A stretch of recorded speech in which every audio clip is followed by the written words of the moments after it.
How to manually disable a plugin in WordPress with cPanel. Do you need to deactivate all WordPress plugins, but you cannot access the WordPress admin area?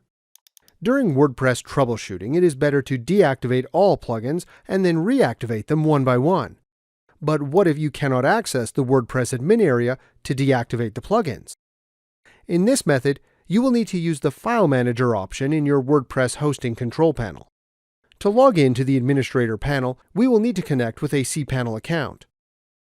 On the browser, enter into your cPanel account. You can do that by going to your domain name /cPanel.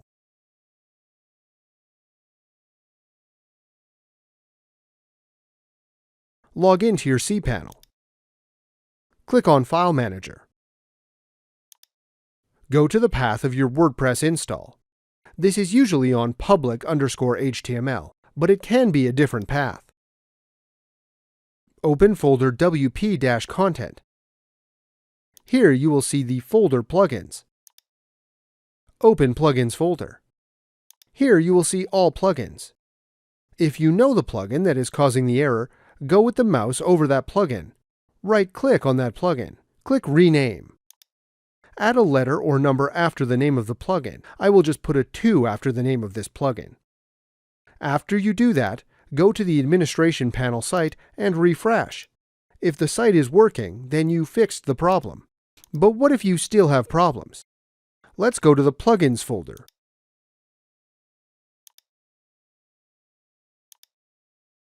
Right-click on the Plugins folder. On the menu, click Rename. Let's add 2 also. Now let's go back to the WordPress admin panel. Now refresh the page. You see, now I can log in on the site. So let's log in to the dashboard. Go with the mouse over Plugins and click on Installed Plugins. You do not worry about these errors, but now you deactivated all plugins on your site. Now, to add back the plugins, go to the cPanel File Manager. Right-click the folder you just renamed. Click again on Rename.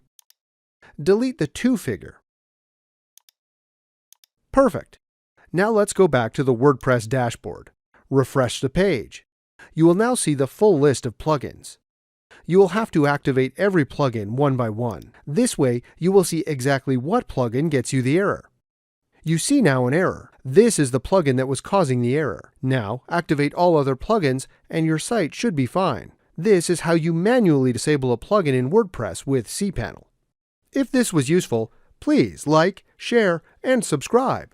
You can watch more videos from the right. Also, if you have any questions, please ask them in the comments area below.